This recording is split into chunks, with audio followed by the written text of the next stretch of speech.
Alright, you guys, welcome back to another video. Today we're going to have a little discussion about the most underrated cards in U150. Now, I know that title can be a little misleading, but what it means is these are the top 10 cards that Grady and I have been talking more and more about becoming possible staples. I think that's just kind of what what the idea is. It should be called possible staple ideas. To be fair, like I said, this is not this possible staple, so this is not a list of staples. This is not a list like saying, oh, Colress is underrated because it only gets played certain amounts of times, or Marley is underrated because we find it only useful in the mid game, or something like that. No, that's not a list of that. So if you need a list of staples, that's already exists. We already did a list of staple cards. So check that out. If you can't find it, just YouTube U150 staples and you'll find our video on that. So this is going to be a list of the cards that we have been trying to find room for more and more of moving forward, and I think some of these are going to start to be in every single one of our lists. So you'll see these cards start creeping in more and more, especially if a meta gets more defined and depends on what's winning and all this other stuff. So before moving forward, we're going to talk about some honorable mentions, some stuff that didn't make the top 10. These 4 cards you see in front of you. And I'll go through each one and why. Battle Compressor, I like the combo of using a Battle Compressor to fish out items when you have like a Junk Arm or a Junk Arm item finder or a dowsing machine in your hand. You can Battle Compressor an item away to get it right away, or if you have the Versus Seeker in your hand, doing the old Battle Compressor Versus Seeker combo, it should just add a little bit more consistency. And also, like mid game, you can Battle Compressor away like your Dunsparce, your Spiritomb, and then like anything you don't need for the matchup. Yeah, it's 3 cards out of a 100 card deck. It's not actually thinning the deck as much as you want it to, but it still helps, especially like right after a trump card gets played. You can Battle Compressor to kind of just get those bad cards out, just to increase your chances just a little bit that you'll draw into something good. So Battle Compressor makes the honorable mention list.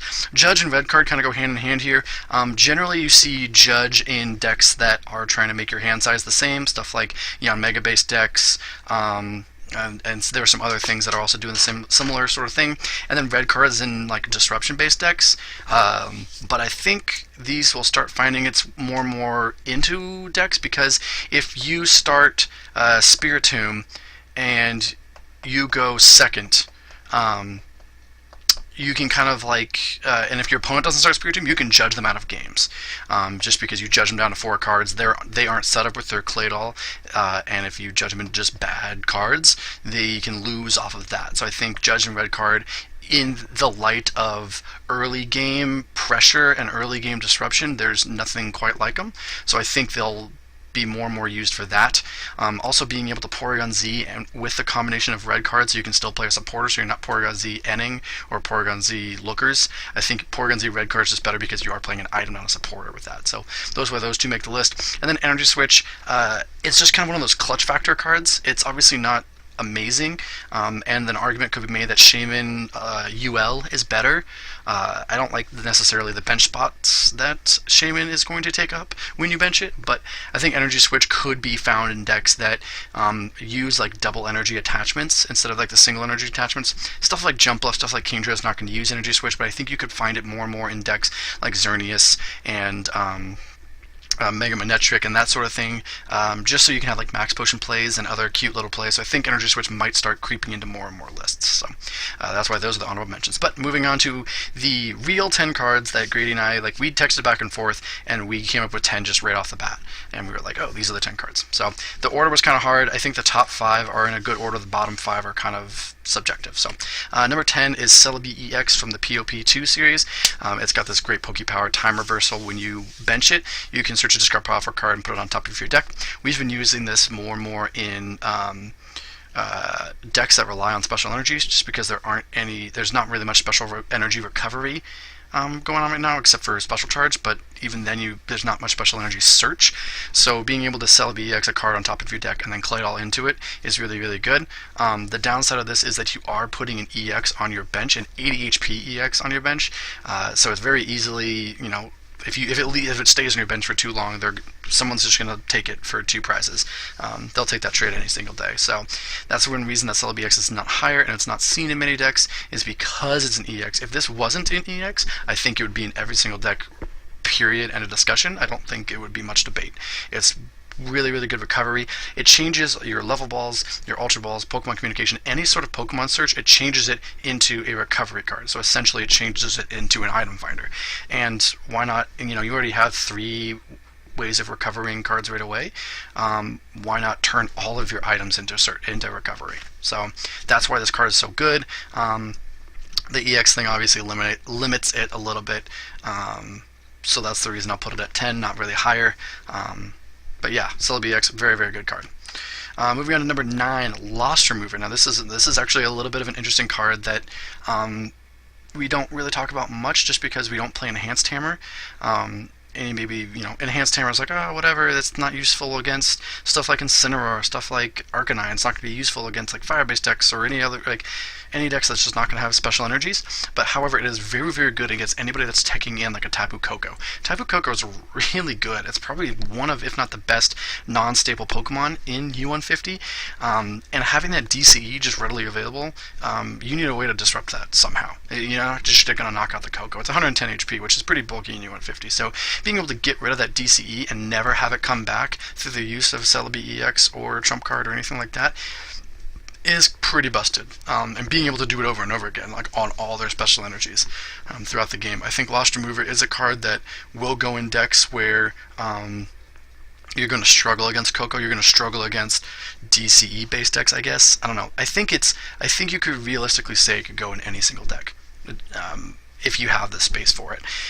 Generally speaking, I think it's like my 101st card. Like when I build a deck and I put it up with consistency and I'm like, okay, cool, I wish I had one more spot for Lost Remover. I just can't justify taking anything out for Lost Remover right now, just because it is a tech, it's not a consistency card, and U150 is all about consistency. I think if we had more room in a, like, it's weird to say 100 cards isn't enough, but if we had more room, I think Lost Remover would be like one of the few cards that would be added right away. So it's a card to start considering, especially if you want to just kind of, especially if you're playing a disruption or a slower deck, Lost Remover for sure. Number 8 is Double Gust. Now I've talked about this card before in a few of the deck profiles that have come out this week, and I think it'll start being played more and more. Item based, I mean, there's a reason that Gust of Wind is as an Elite Four card. It's so good to not have to play your supporter and bring something up, right? It's the reason it's called a gusting effect, because it's that's the name of it, right? It's so stinking good. So why not have an item way of doing it? Well, there's a couple items that are like one tier below Gust of Wind, stuff like Pokemon Catcher, Pokemon Reversal, that sort of thing.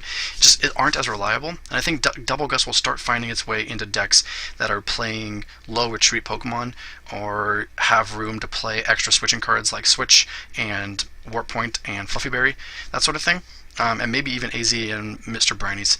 And if you do it correctly, like if you know your Double Gust play is going to be coming next turn, you can push up like your only fatty on your bench. Like let's say you only have like Porygon 2 on the bench, your Claydol died, and everything else on your bench is one retreat. Then you can play Double Gust and promote your Porygon 2 first, because then they have to gust up something that you can just retreat out of. So I think if you play it smartly, Double Gust can start finding its way into a lot of decks, but it is very deck dependent, and you have to have ways to retreat, so you have to have a combo, and that's the reason it's not necessarily higher on this list. But if you play it smart and you play it in decks that have a lot of free retreaters, Double Gust can be absolutely devastating. Number 7 is Power Hand Extension. It's the same reason as Double Gust. I'm going to talk about a lot of the same things, gusting effects. So I think this one gets a little bit higher ranked on the item scale, purely because it's the condition is much easier satisfied, right? Yeah, you have to be losing to get the gusting effect, but we play stuff like Upper Energy in DCE reliant decks, and we're like, yeah, that's fine. Which is kind of weird to say, like, we're fine with playing Upper Energy because, like, if you're losing, cool, but we're not playing Power Hand Extension and everything, even though we're fine with losing Upper Energy. So I think Power Hand Extension, if you have the room, it should be going in every single deck. It's that extra sort of catcher effect. It is a way to come back in games, especially if your opponent gets off to a hot start and you Porygon Z end them out of a certain thing. Then Power Hand Extension becomes live like really fast. So I think this gets played more and more of. If you don't have this card, obviously Counter Catcher will be just a little bit worse because you don't have the other effect of the energy switching. I don't think you're ever really going to use the energy switching effect that often, but it is something to consider. Number 6 is Mr. Mime. Now, one thing that Gritty and I have discovered throughout our many games of U150 over the past couple months is that spreading effects are absolutely dominating. Tapu Koko, like I said, one of the best attackers in the game. Entei Raikou made it to top 8 just on spreading alone. Weavile has a couple spread attackers, and it's in the final 4 right now.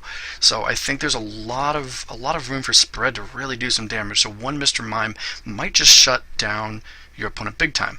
Yes, your opponent can Hex, and that's not great. The weird part is with Weavile and Raikou Entei Legend, playing Hex doesn't allow them to spread because it means that they don't have abilities. Goop, they can still spread it, but Mr. Mime kind of shuts all that down. It is a bench spot, and that's kind of something that I'm not necessarily sold on because there's so many bench sitters, but in decks where you have extra bench room, where you only have 1 or 2 attackers and you're fine with, I think Mr. Mime can slide in perfectly just to kind of shut down some of the better decks in the format. Number 5 is Lucamine. Now, this is a new card, so we haven't really been willing to pull the trigger on putting it into a lot of decks yet, but it does add a level of consistency to like your mid game that's kind of unparalleled. It is kind of like a Marley's, but you get to choose the Marley cards, right?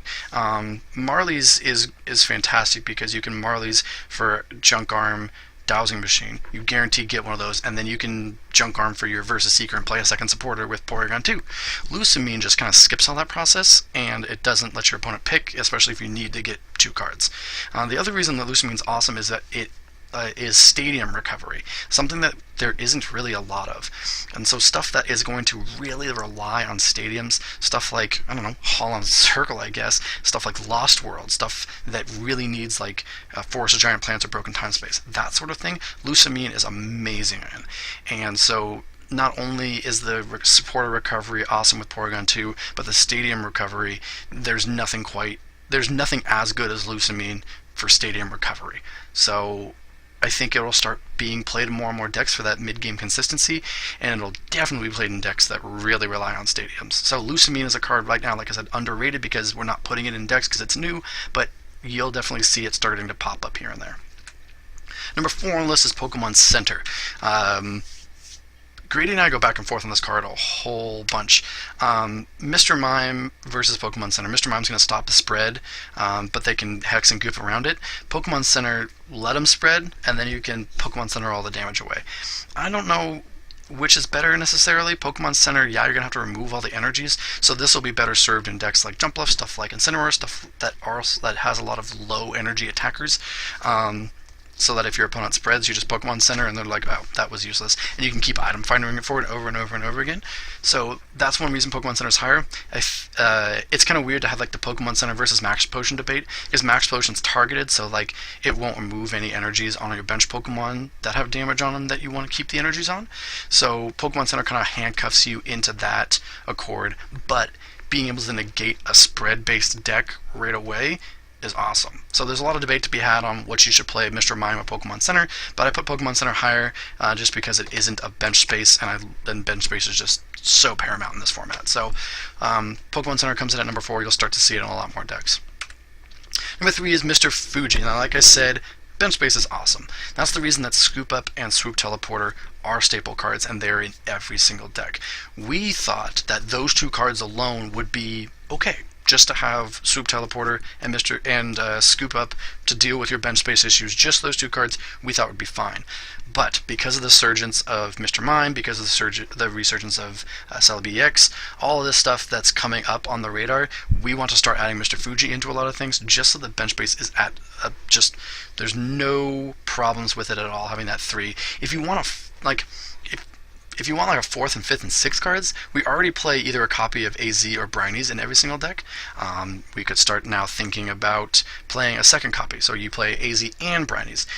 You play, if you want to keep even going farther, you can play a Ninja Boy as the supporter version of the Swoop. You can keep going down to help that bench space issues. But Mr. Fuji is that like 3rd/4th one on the tier list behind Scoop Up, Swoop Teleporter, and then either AZ or Brinies. It's the next one down. So Fuji will probably start being played in a lot more decks for that bench space issue. And you can, with Scoop Up for Uxie, let's say an example for Uxie with Uxie, you can just play a scoop up, you can use the effect. With Mr. Fuji, if you have a certain card in your hand, it is a 2-card combo, which like I said is harder obviously than the 1 card, duh, but it still works the same way. You Fuji the Uxie back in, then you level ball for the Uxie and play it. Boom. So I think Fuji will start playing a lot more decks, start considering it. Number 2 on the list is Iris. This card, I think we've talked to death about this card, Greedy and I before, and he was way more about it just being in every single deck. I was like, I think it only goes in decks that struggle with damage, but upon further review, I was wrong. It does need to be going in every single deck, even decks that don't aim to take prizes, and even in decks that are already trying to one-shot. Stuff like the new Inferno update that's doing 200 damage a turn. I think you still need Iris because taking knockouts with like Uxie, with Baltoy, with Dunsparce, like that do 10 damage, but late game it's doing 80 damage because of Iris, you know? I think that alone is worth it. And even, especially in like Dimension Valley based decks, being able to Iris your Uxie so that it attacks for free and takes a knockout, and so that your attachment for turn is going onto a higher priority target. I think that alone is just super busted. Also the fact if you have Porygon 2, you can download the Iris and then Versus Seeker for the Iris and get plus 140 damage like late game. How bananas is that? So I think the capability to one-shot and swing games is awesome. Playing an Iris and a Hex in the same turn, you're going to just swing games into your favor. I think it's going to be worth the spot in every single deck. So find room for Iris. And then your number 1 most underrated card, this is kind of a cheat that I'm putting 2 in here, but it is Porygon Z. I've already mentioned it so many times in this video. When we looked at all of our decks in the 64 deck tournament that we just did, it was in 11 decks, and we thought that was criminally low, and it's starting to just go in more and more decks. Being able to play a Porygon Z late game and then disrupting your opponent somehow with an N, with a red card, with some sort of shuffle, can really just put you out of games. It is a big combo, but being able to go download trump card of Initialize from Porygon Z, and then N, you can just clump your opponent's hand so much, and then when they end, they draw their like 2 or 3 cards, and it's just like a Dunsparce and Energy and some other bad card, and they have this Baltoy on the bench, and they're like, wow, cool, I can't draw any more cards. I think that the Initialize, just that disruption alone is so good. Before it was that Omastar, but since everyone plays like the 2/2 Porygon line in every deck, like that 2/2 combo is in the 10 busted cards. It's so easy to play this Porygon Z. It just fits right in. And Zap Cannon's actually not a bad attack. If you are in desperation mode, you can Zap Cannon for 80, which is knocking out any support Pokemon. And then the reason I put Devo Spray next to it is because I think if you play Porygon Z, you have to play Devo Spray just so that you can get the effect of Porygon 2 back.